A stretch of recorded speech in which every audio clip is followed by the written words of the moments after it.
Salut à tous et bienvenue dans ce tout premier podcast de Summaries qui va traiter des bases de la comptabilité.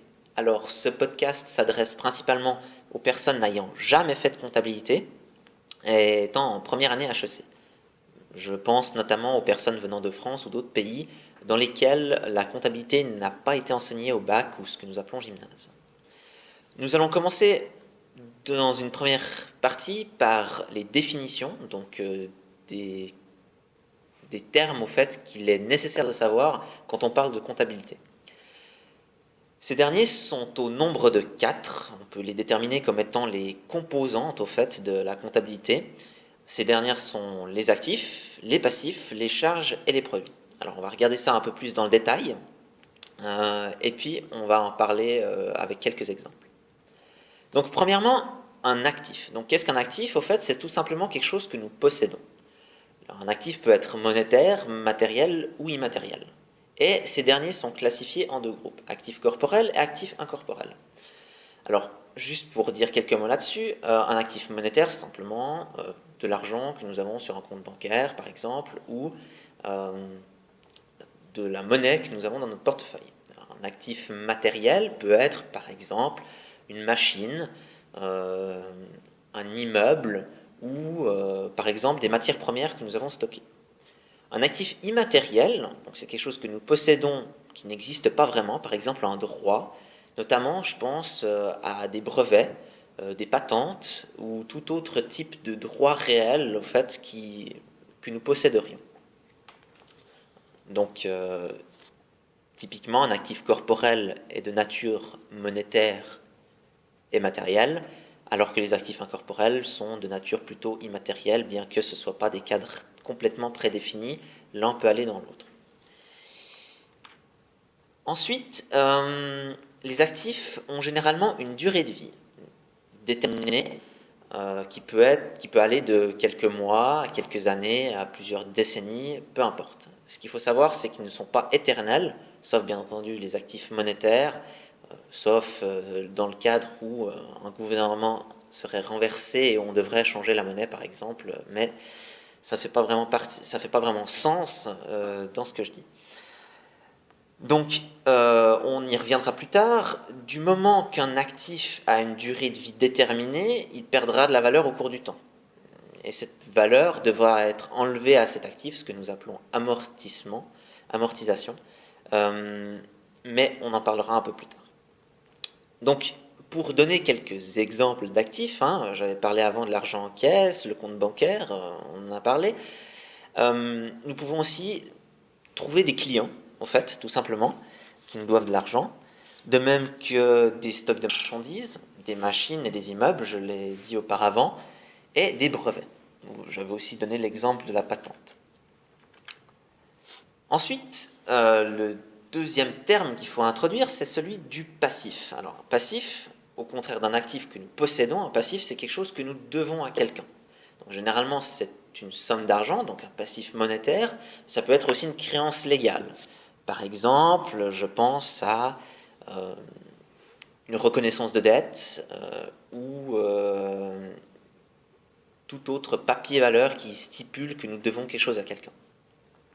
Donc, tout comme les actifs sont classifiés en deux catégories, les passifs le sont en trois. Généralement, les passifs à court terme, donc c'est-à-dire les dettes à moins d'un an, maximum un an, les passifs à long terme, pour les dettes de plus d'un an, et les capitaux propres. Donc, les capitaux propres étant les ressources monétaires ou physiques, donc les ressources, on va dire, financières, qu'elles soient déterminées par des espèces ou par du matériel que nous possédons. Donc, comme exemple de passif, nous pouvons donner entre autres une dette envers un fournisseur ou une facture non payée par exemple, une dette envers les impôts, un prêt d'une banque, qu'il soit à court terme ou à long terme, un prêt hypothécaire. Alors nous noterons que le prêt hypothécaire est essentiellement à long terme, on ne fait pas un prêt pour acheter des immeubles sur une durée de moins d'un an, sauf si on est qatari, mais ça c'est une autre question. Et bien entendu le capital de la société et les éventuelles réserves que cette dernière pourrait avoir. Ensuite, parlons d'une charge. Donc, qu'est-ce qu'une charge au fait? Une charge, c'est un coût le coût d'une ressource, au fait, une ressource qu'on emploie ou qu'on consomme. Donc il existe différents groupes de charges possibles, donc les charges d'exploitation, c'est-à-dire les coûts liés à l'exploitation de notre business. Donc je donnais l'exemple de machines qu'on posséderait. Le fait de payer l'électricité qui fait fonctionner ces machines est typiquement une charge d'exploitation. Ensuite, nous avons les charges hors exploitation. Alors, avant de déterminer ce qu'est une charge hors exploitation, déterminons le terme hors exploitation. Donc, c'est tout ce qui n'est pas de notre business principal. Je prends un exemple tout bête. J'ai une fabrique qui fabrique des petits bâtonnets de licorne en sucre. Et à côté de ça, je possède un immeuble que je loue à des personnes. Donc, les revenus que je tirerai de la vente de mes petits bâtonnets de licorne en sucre, ce sont des revenus d'exploitation, donc on reviendra après sur le terme de profit et de produit. Et tout ce qui est tiré de ce que j'ai vendu, enfin, en l'occurrence de ce que j'ai loué à mes locataires, est hors exploitation. Ce n'est pas mon business principal d'avoir des immeubles et de les louer. Donc les charges hors exploitation, ce serait par exemple les charges liées à l'entretien de l'immeuble que je loue. Notamment, je pense à l'électricité, aux charges d'entretien, conciergerie, etc. Et finalement, les charges extraordinaires, qui sont des charges non prévues par le business. Prenons un exemple vraiment tout bête. On a un entrepôt avec nos petits bâtonnets de licorne en sucre et tout d'un coup, il y a un incendie qui se déclare, qui brûle au fait tout le stock. La charge de devoir remplacer tout ce matériel n'est pas quelque chose de prévu, hein, pas vraiment un incendie, mais c'est une charge qui devra être payée, qui est comptabilisée comme extraordinaire.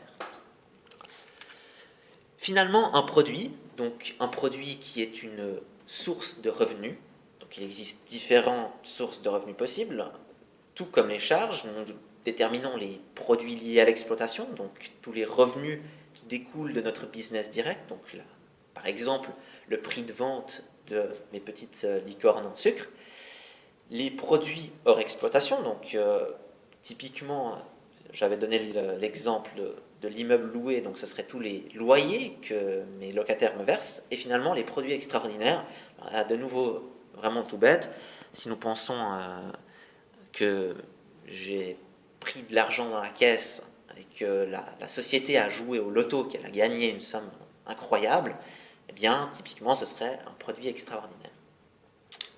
Donc voilà pour ce tout premier podcast très très court sur les 4 déterminants de la comptabilité, donc ce qui vraiment forme